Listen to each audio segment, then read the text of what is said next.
जय हिंद दोस्तों, स्वागत है आपका हेलो सीडीएस में। आज के इस वीडियो में हम डिस्कस करेंगे पॉलिटी के सारे PYQs of the exam CDS 1 2023।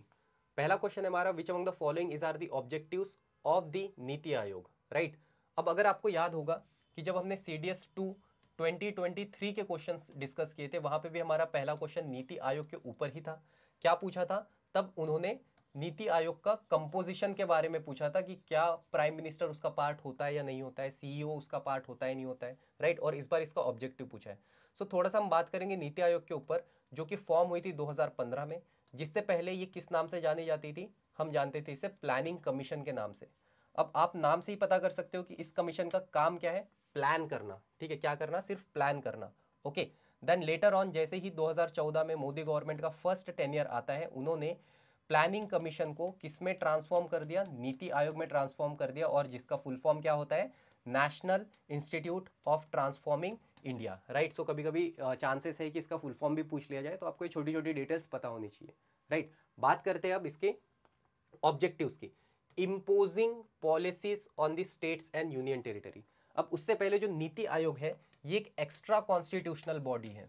ठीक है, एक्स्ट्रा कॉन्स्टिट्यूशनल बॉडी, या हम इसे कह सकते हैं नॉन कॉन्स्टिट्यूशनल बॉडी। ठीक है, एक्स्ट्रा कॉन्स्टिट्यूशनल या नॉन कॉन्स्टिट्यूशनल दोनों का मतलब सेम होता है। मतलब यह है कि ये जो बॉडी है, इसका कहीं भी हमारे संविधान में मेंशन नहीं है।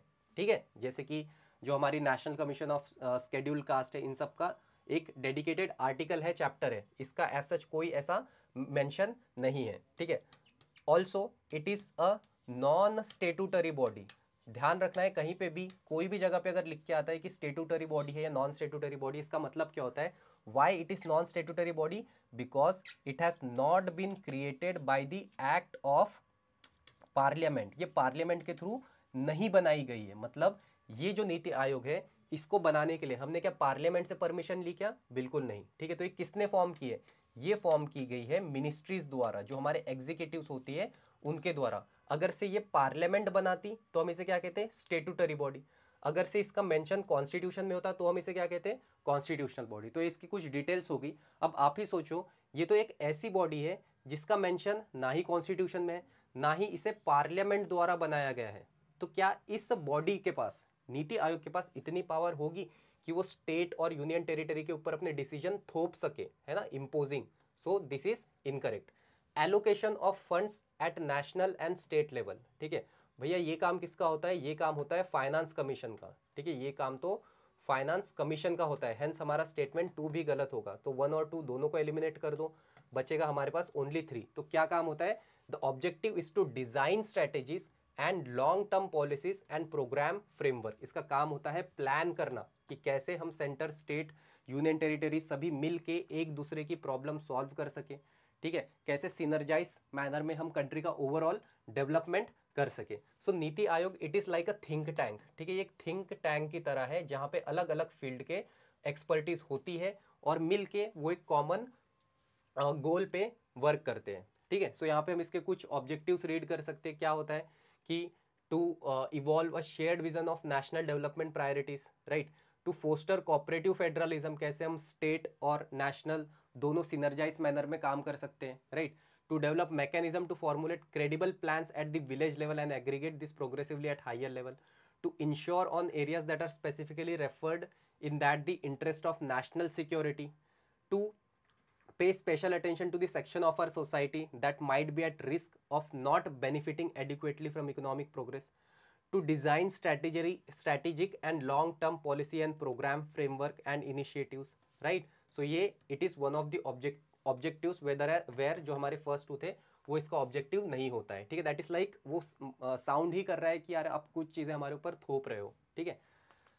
Next question we have, which of the following condition is are necessary for the issue of writ of certiorari in India? So सबसे पहले देखते हैं जो writ issuing power है, ये इंडिया में किस किस के पास है? तो ये है हमारी जुडिशियरी के पास। क्या सभी जुडिशियरी के पास है क्या? सो बिल्कुल नहीं। ठीक है, हमारे कॉन्स्टिट्यूशन ने सिर्फ 2 लोगों को ये पावर दी है। या तो हाई कोर्ट हो सकता है। कौन सी जुडिशियरी हो सकती है वो? सुप्रीम कोर्ट या तो हाई कोर्ट। सुप्रीम कोर्ट किस आर्टिकल के अंडर? अंडर आर्टिकल 32 ये रिट इशू कर सकती है। अगर हाई कोर्ट अगर सेम रिट इशू करती है, ये कहाँ पे मेंशन है? ये पावर दी है आर्टिकल 226 ने हाई कोर्ट को, ठीक है। टोटल कितने रिट्स होती है हमारे पास? टोटल हमारे पास 5 रिट्स है। कौन कौन सी है? Habeas corpus, mandamus, certiorari, prohibition and quo warranto. तो ये हमारे पास 5 रिट होती है। तो हमारा क्वेश्चन रिलेटेड है सर्श्योररी से। थोड़ा सा जानेंगे हम सर्श्योररी के बारे में, then will come to the question, right. So certiorari, जिसका लिटरल मीनिंग क्या होता है?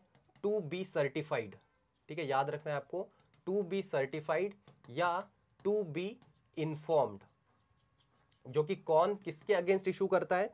सो ये इशू करता है हमारा हायर कोर्ट, इशू कर सकता है किसके अगेंस्ट? लोअर कोर्ट के अगेंस्ट, ठीक है। हायर कोर्ट, लोअर कोर्ट, ये आपको समझ रहा होगा। हायर कोर्ट, जैसे कि अगर हाई कोर्ट की बात करें, हाई कोर्ट अगर हम लोअर कोर्ट कंसीडर करते तो इस केस में हायर कोर्ट कौन आएगा? सुप्रीम कोर्ट आएगा। अगर हम हायर कोर्ट हाई कोर्ट को कंसीडर करते हैं तो इस केस में लोअर कोर्ट कौन आएगा? डिस्ट्रिक्ट कोर्ट, ठीक है। तो हायर कोर्ट लोअर कोर्ट के अगेंस्ट इशू करता है। किस केस में इशू करेगा? जब मुझे ऐसा लगता है कि यार ये जो डिस्ट्रिक्ट कोर्ट है, सपोज डिस्ट्रिक्ट कोर्ट के पास एक केस आता है जहां पे एक बंदा है, इसने कुछ क्राइम कमिट किया है और उस क्राइम की मैक्सिमम सजा लॉ के अकॉर्डिंगली 7 साल की होती है, लेकिन डिस्ट्रिक्ट कोर्ट ने क्या किया? 7 साल के बजाय उसे दे सुना दिया 14 साल की सजा, ठीक है, 14 साल की सजा। तो क्या किया इसने? डिस्ट्रिक्ट कोर्ट ने क्या किया? अपने पावर का ब्रीच किया, ठीक है, अपने पावर का ब्रीच किया। तो इस केस में हाई कोर्ट लोअर कोर्ट के अगेंस्ट सर्श्योररी का रिट इशू करा सकता है, राइट। अब स्टेटमेंट पे आते हैं हम। There should be a tribunal और an officer having legal authority to determine questions affecting rights of subjects and having a duty to act judicially, ठीक है। So that sounds very correct, okay. एक हमारे पास tribunal होना चाहिए, ठीक है, एक जुडिशरी होनी चाहिए जिसके पास एक ऑफिसर डिसाइड करेगा कि क्या क्या सामने वाले पर्सन की अपनी ड्यूटीज ब्रीच की है क्या, right. Where second statement, such tribunals और officers has acted without jurisdiction, ठीक है, जिसने भी, जैसे कि डिस्ट्रिक्ट कोर्ट ने क्या अपने ज्यूरिसडिक्शन को ब्रीच किया है क्या? सो बिल्कुल किया है ना।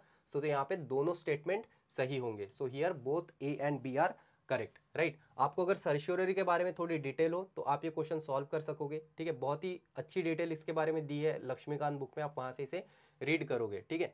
Next question we have, who among the following chief justice of India ordered special bench called social justice bench, ठीक है। अब एक हमारे कौन से चीफ जस्टिस ऑफ इंडिया थे जिन्होंने एक स्पेशल बेंच बनाई थी? किस नाम से? सोशल जस्टिस बेंच से, बेंच के नाम से, ठीक है। Options are justice H L. Dattu, K G. Balakrishna, R M. Lodha और Y K. Sabharwal. So kind of factual question है, आपको इसे अपने फैक्चुअल डेटा बुक में ऐड करना है कि सोशल जस्टिस की बेंच हमारे कौन से चीफ जस्टिस ऑफ इंडिया ने फॉर्म की थी। So he is justice H L. Dattu, ठीक है। क्या था ये, क्या थी ये सोशल जस्टिस की bench?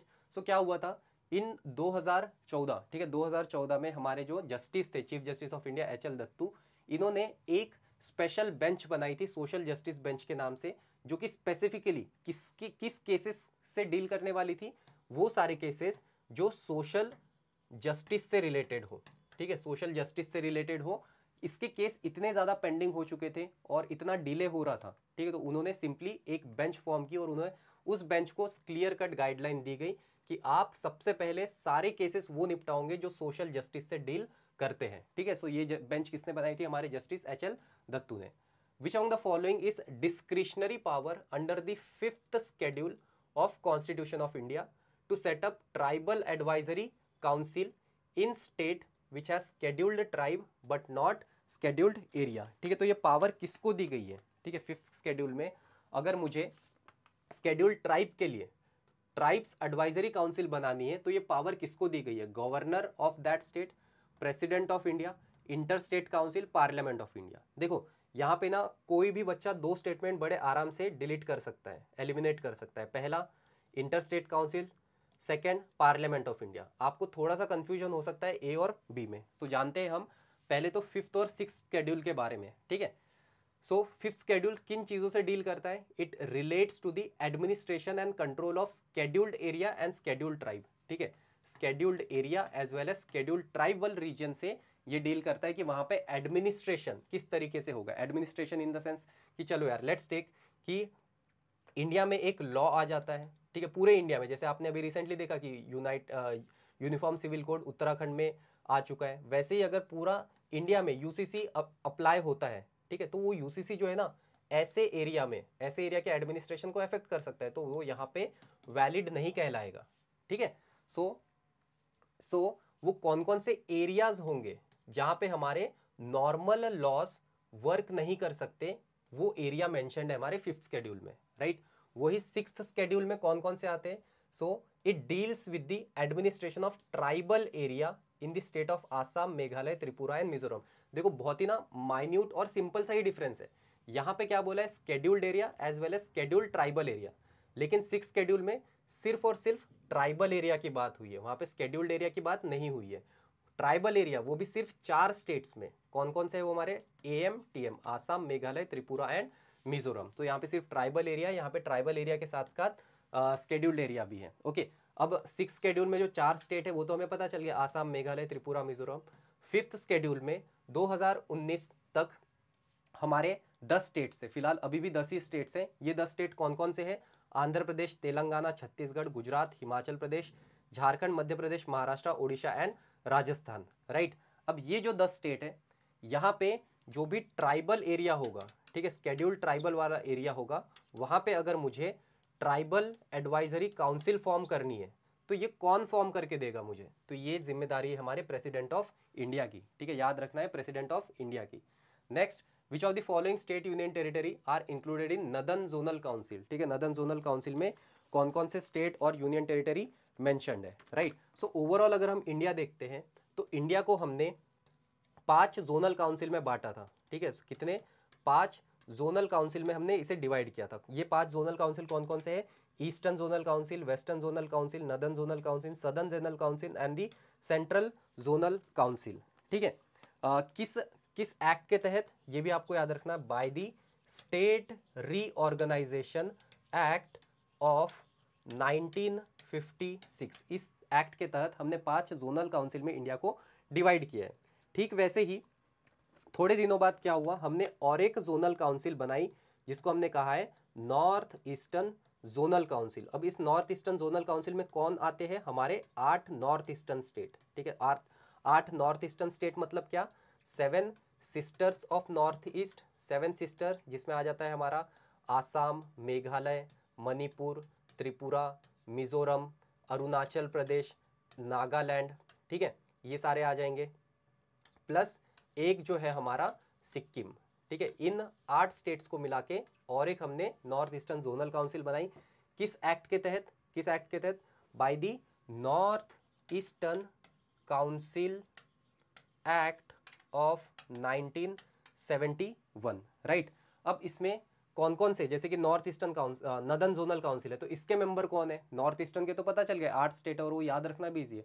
So north zonal council में आता है हमारा Himachal Pradesh, Haryana, Punjab, Rajasthan, Delhi, Chandigarh, Jammu and Kashmir and Ladakh, right. तो ये सभी आएगा हमारा नदर्न जोनल काउंसिल में, जिसका हेडक्वार्टर है न्यू दिल्ली में। सेंट्रल जोनल काउंसिल में कौन आता है? Uttar Pradesh, Uttarakhand, Allahabad, Chhattisgarh and Madhya Pradesh. Eastern zonal council में कौन आएगा? Bihar, Jharkhand, west Bengal, Kolkata and Orissa, right, जिसका हेडक्वार्टर है कोलकाता। वेस्टर्न जोनल काउंसिल में कौन आएगा? Gujarat, Maharashtra, Goa, Daman Diu, Dadar Nagar Haveli and Diu, headquarter Mumbai. Southern zonal council में Andhra Pradesh, Telangana, Karnataka, Tamil Nadu, Kerala and Pondicherry and headquarter is in Chennai. So यहाँ पे जो हमारा करेक्ट आंसर होने वाला है वो होगा ऑप्शन नंबर बी, राइट। तो आप ये बाकी भी रिवाइज करोगे, चांसेस है कि आज नॉर्थ पूछा है तो ऐसा नहीं कि हमने बस नॉर्थ पढ़ लिया, PYQ सॉल्व कर लिया, हो गया, ठीक है। कल को सेंट्रल पूछ सकता है, ईस्टर्न पूछ सकता है, नॉर्थ ईस्ट तो हम सभी याद कर ही लेते हैं। Very interesting question, which of the following statement about solicitor general of India is not correct, ठीक है। जहां पे भी नॉट आता है सबसे पहले आपको उसके अंडरलाइन करना है, ठीक है। सो जो सॉलिसिटर जनरल ऑफ इंडिया होता है, right, the SGI is the government's chief legal adviser, तो वो SGI नहीं होता है, ठीक है। कौन होता है वो? AGI होता है। AGI का फुल फॉर्म क्या होता है? It stand for attorney general of India, ठीक है, अटॉर्नी जनरल ऑफ इंडिया। ये एक कॉन्स्टिट्यूशनल पोस्ट है। कॉन्स्टिट्यूशनल पोस्ट का मतलब क्या होता है?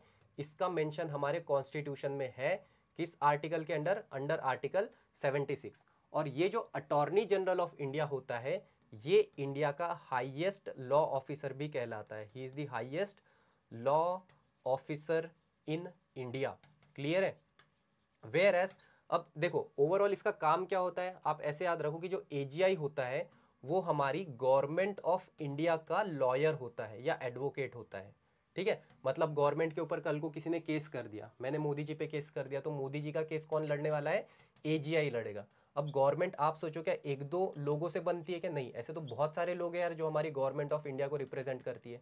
ठीक है, तो वैसे ही जो एजीआई है ये तो एक अकेला बंदा है, इसी को असिस्ट करने के लिए और भी इसके पास असिस्टेंट होते हैं। ठीक है, जिसमें से होते हैं SGI which stand for solicitor general of India, जो कि क्या करता है, इन्हें हेल्प करता है। Additional solicitor general of India. ठीक है, इन दोनों का मेंशन हमारे कॉन्स्टिट्यूशन में नहीं है, कॉन्स्टिट्यूशन में नहीं है। ठीक है, वेयरएस एजीआई को क्लियर कट बोला गया है हमारे 76 आर्टिकल में कि there must be a attorney general of India. अब ये जो एसजीआई है, जब हम एजीआई को कहते हैं कि यार he is the highest law officer of India, तो वैसे ही हम एसजीआई को कह सकते हैं that he is the secondary law officer of the country. क्यों? एट द एंड क्योंकि वो हमारे एजीआई को असिस्ट कर रहा है। राइट, सो जो हमारा पहला स्टेटमेंट होगा ये इनकरेक्ट होगा। क्यों? क्योंकि यहाँ पे एसजीआई के बदले क्या होना चाहिए? एजीआई होना चाहिए। Okay, SGI is the secondary law officer of the country, so ये सही हो सकता है। Right, the post of SGI is constitutional post, तो ये कॉन्स्टिट्यूशनल पोस्ट नहीं है, इसका कहीं भी हमारे कॉन्स्टिट्यूशन में मेंशन नहीं है। हाँ, एसजीआई का नहीं है लेकिन एजीआई का है। किस आर्टिकल के under? Under article 76। SGI is appointed by the appointment committee of the cabinet, तो ये बिल्कुल सही है। जो एजीआई है इसे तो डायरेक्टली हमारे प्रेसिडेंट अपॉइंट करते हैं। ठीक है, कौन अपॉइंट करता है? प्रेसिडेंट अपॉइंट करता है। क्यों? क्योंकि भाई ये कॉन्स्टिट्यूशनल पोस्ट है। लेकिन जो एसजीआई है ये कोई कॉन्स्टिट्यूशनल पोस्ट नहीं है, तो इसे अपॉइंट कौन करता है? हमारी कैबिनेट की appointment committee. So this statement is also true. तो यहाँ पे जो इनकरेक्ट स्टेटमेंट है, ध्यान देना है आपको कि यहाँ पे ए और सी दोनों इनकरेक्ट है। ठीक है, दोनों इनकरेक्ट है। समझ में आया? ठीक है, सो ऐसा नहीं कि, तो जनरली ऐसे जो क्वेश्चंस होते हैं या तो ये यूपीएससी इसे ड्रॉप कर देता है, या तो अगर आपने ए को इनकरेक्ट किया तो भी आपको सही आंसर मिलेगा, सी को इनकरेक्ट किया तो भी आपको सही मार्क मिलेगा। ठीक है, सो जो ऑफिशियल आंसर की है उसके अकॉर्डिंगली यहाँ पे दिया है कि ए और सी दोनों इनकरेक्ट है। So that is about solicitor general of India. Next question we have is which of the following committees does not have members from the Rajya Sabha. ठीक है, कौन सी कमिटी में राज्यसभा का मेंबर नहीं होता है? कमेटी, ये बहुत ज़्यादा इंपॉर्टेंट टॉपिक है, हर बार इसके ऊपर एक क्वेश्चन आता है। अगर से आपका प्लान होगा कि चलो यार पॉलिटी तो कुछ पढ़ा नहीं है, स्किप करता हूँ, यार ऐसा कभी नहीं करना है। 2-3 टॉपिक आप हमेशा पढ़ के जाओगे, fundamental right, fundamental duty, then DPSP and committees. ठीक है, सो ये तो कुछ है जो कि आपने कभी स्किप नहीं करने चाहिए। इसमें से जो हमारी 3 कमिटीज़ है, it comes under the financial committees. ठीक है, 3 फाइनेंस कमिटी के बहुत ही इंपॉर्टेंट पार्ट है। जिसमें बात करते हैं हम पब्लिक अकाउंट कमेटी की। सो ओवरऑल इसमें कितने मेंबर्स होते हैं? 22 मेंबर्स होते हैं, जिसमें से जो 15 मेंबर होते हैं वो हमारे लोकसभा से आते हैं और जो बचे 7 मेंबर है वो राज्यसभा से आते हैं। It means public account committee में तो राज्यसभा का मेंबर होता है। वैसे ही सेकंड कमेटी है हमारे पास कमेटी ऑफ पब्लिक अंडरटेकिंग, इसमें भी 22 मेंबर होते हैं। अगेन ये 22 मेंबर कहाँ से आएंगे? Same 15 from Lok Sabha and 7 from Rajya Sabha, मतलब इसमें भी है। ठीक है, तीसरी है हमारे पास एस्टिमेट कमेटी। एस्टिमेट कमेटी में सबसे ज़्यादा 30 मेंबर होते हैं और ये 30 के 30 हमारे लोकसभा से आते हैं। सो ये वो कमेटी है अभी तक जहाँ पे राज्यसभा का मेंबर नहीं है। वेयरएज जो लास्ट कमेटी है हमारे पास, the committee on the welfare of scheduled caste and scheduled tribe, इसमें भी हमारे पास 30 मेंबर होते हैं, जिसमें से जो 20 है वो लोकसभा से होते हैं और जो 10 मेंबर है वो राज्यसभा से आएंगे। सो यहाँ पे जो हमारा सही आंसर होगा वो होगा ऑप्शन नंबर सी। ओके, कि जो हमारी एस्टिमेट कमेटी होती है वहाँ पे राज्यसभा का मेंबर नहीं होता है। So next question, which of the following statement about the election of president of India is not correct. ठीक है, आपने देखा कि कितने सारे क्वेश्चंस में नॉट के पॉइंट ऑफ व्यू से फ्रेम किए गए हैं। ओके, सो सबसे पहले जो प्रेसिडेंट का इलेक्शन की बात होती है ये हमारे आर्टिकल नंबर 54 में दिया गया है। ठीक है, देखेंगे कि कौन कौन लोग प्रेसिडेंशियल इलेक्शन में पार्टिसिपेट करते हैं। तो इसको हम एकदम सिंपल लैंग्वेज में ऐसे लिख सकते हैं कि प्रेसिडेंट के इलेक्शन में इलेक्टेड एमपी और एमएलए, बस ये 2 लोग पार्टिसिपेट करते हैं। देखो अगर आपको इतनी सी लाइन याद होती है ना, ये आपने जान लिया कि कौन कौन लोग इलेक्शन में पार्टिसिपेट करेगा। इलेक्टेड एमपी मतलब मेंबर ऑफ पार्लियामेंट होना चाहिए और इलेक्टेड होना चाहिए। दूसरा एमएलए होना चाहिए, कैसा होना चाहिए? इलेक्टेड एमएलए होना चाहिए। एमएलए कहाँ कहाँ हो सकता है? स्टेट में हो सकता है, एमएलए और कहाँ हो सकता है, यूनियन टेरिटरी में भी हो सकता है, और उसने कैसा रहना चाहिए, इलेक्टेड होना चाहिए, right. So the president is elected not directly by the people but by the member of electoral college. कौन आएगा उस इलेक्टोरल कॉलेज में, elected member of both the house of parliament and elected member of legislative assembly. Legislative assembly state में हो सकती है और कुछ कुछ यूनियन टेरिटरी में भी लेजिस्लेटिव असेंबली है, जैसे कि दिल्ली और पौंडीचेरी में। कल को चल के जम्मू एंड कश्मीर में अगर इलेक्शन होते हैं, ठीक है, तो वहाँ पे भी एमएलएज होंगे, इलेक्टेड एमएलएज होंगे, तो ये लोग भी फिर पार्टिसिपेट वहाँ पे करेंगे, ठीक है। एंड एलिजिबिलिटी क्या होती है हमारे प्रेसिडेंट की, सबसे पहले तो इंडियन सिटीजन होना चाहिए, 35 साल का हो जाना चाहिए, and he should be qualified for the election as a member of Lok Sabha. Lok Sabha के इलेक्शन में लोकसभा का जो इलेक्शन होता है उसके लिए उसने एलिजिबल होना चाहिए या क्वालिफाइड होना चाहिए, right. And he should not hold any office of profit. अब देखते हैं यहाँ पे ऑप्शन से, the union minister shall not be eligible for election as a president, ठीक है, चलो ठीक है, बट अभी तक तो हमने ऐसा कुछ देखा नहीं है, ये तो कोई कंडीशन नहीं थी कि उसने यूनियन मिनिस्टर नहीं रहना चाहिए, ठीक है। सिंपल कंडीशन क्या है कि उसने इंडियन सिटीजन रहना चाहिए, 35 साल का होना चाहिए, और लोकसभा के इलेक्शन के लिए उसने क्वालिफाइड होना चाहिए। हम ये नहीं कह रहे कि उसने यार लोकसभा का मेंबर रहना चाहिए, नहीं, लोकसभा का मेंबर बनने के लिए उसने एलिजिबल रहना चाहिए, ठीक है, इसकी बात कर रहे हैं हम। सो यहाँ पे स्टेटमेंट 1 ही हमारा इनकरेक्ट है, ठीक है। Second, the president is elected by the elected member of parliament and legislative assembly of state and union territory. So it is true. Electoral college does not include elected member of legislative council. Correct है, council के member नहीं होते। council मतलब जो हमारी विधान परिषद होती है, ठीक है, विधान परिषद के member इसमें नहीं होते, सिर्फ elected member रहते किसके, विधान सभा के, okay. Then the system of proportional representation by the means of single transferable vote is followed, so that is also true. यहाँ पे जो incorrect statement है वो है option number A. The Citizenship Act 1955 deals with the determination of citizen on or after. Factual question, note it down in your fact data. Fact data में आप इसे लिखोगे fact book में, that is 26th of January 1950. अब जो हमारा Citizenship Act है 1955, ये दो चीज़ों से डील करता है, ठीक है, दो चीज़ों से डील करता है कि कैसे कोई बंदा इंडियन सिटीजनशिप अक्वायर कर सकता है 26 जनवरी 1950 के बाद, और कैसे उसकी सिटीजनशिप जा भी सकती है, ठीक है। तो 5 तरीके से ये अक्वायर हो सकती है। कैसे याद रखेंगे हम, सिंपली ब्रांड के थ्रू, मतलब बाय बर्थ, बाय रजिस्ट्रेशन करके आप इंडियन सिटीजनशिप ले सकते हो, by acquire of territory. For example अगर ये इंडिया है, कल को इंडिया ने ये पूरे पाकिस्तान को ला लिया, तो मैंने क्या किया, टेरिटरी एक्वायर कर लिया, तो यहाँ के लोग भी इंडियन हो जाएंगे। देन बाय नेचुरलाइजेशन, एक नेचुरलाइजेशन होता है, एंड बाय डेसेंट। तो ये 5 तरीके से आप इंडियन सिटीजनशिप अक्वायर कर सकते हो। आपकी सिटीजनशिप 3 तरीके से जा भी सकती है, by deprivation, by renunciation and by termination. Clear है, तो ये चीज़ आप ध्यान रखोगे। जो हमें सिटीजनशिप मिलती है या सिटीजनशिप हमारी जाती है, वो हमें सिटीजनशिप एक्ट बताता है, ना कि हमारा कॉन्स्टिट्यूशन, ठीक है, याद रखना है आपको। Next question we have here, which of the following is again not a part of article 51 of the constitution of India, ठीक है। To promote international peace and security, maintain just and honourable relation between nation, use of UN peace keeping force for resolution of international dispute, encourage settlement of international disputes by arbitration, ठीक है। अब देखो बहुत सारे students को ना ऐसा लगा होगा कि यार ये जो क्वेश्चन है ना ये हमारा फंडामेंटल ड्यूटी से रिलेटेड है, लेकिन ये फंडामेंटल ड्यूटी का क्वेश्चन नहीं है। फंडामेंटल ड्यूटी से डील करता है हमारा article number 51A, where as ये जो आर्टिकल 51 है ये है हमारा क्लियर कट DPSP, ठीक है। तो आर्टिकल 51 क्या कहता है हमारा article 51, that to promote international peace and security, done, and maintain just and honorable relation between nation.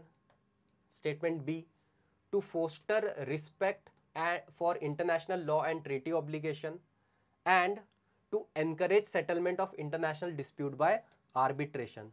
तो ये जो ऑप्शन नंबर सी है ऐसा कहीं पे भी नहीं लिखा गया है, so this does not deals with article number 51.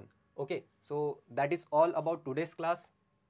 I hope कि आपने बहुत सारी चीज़ सीखी होगी। इसका जो PDF है आपको हेलो सीडीएस के टेलीग्राम ग्रुप पे मिल जाएगा। थैंक यू सो मच, जय हिंद।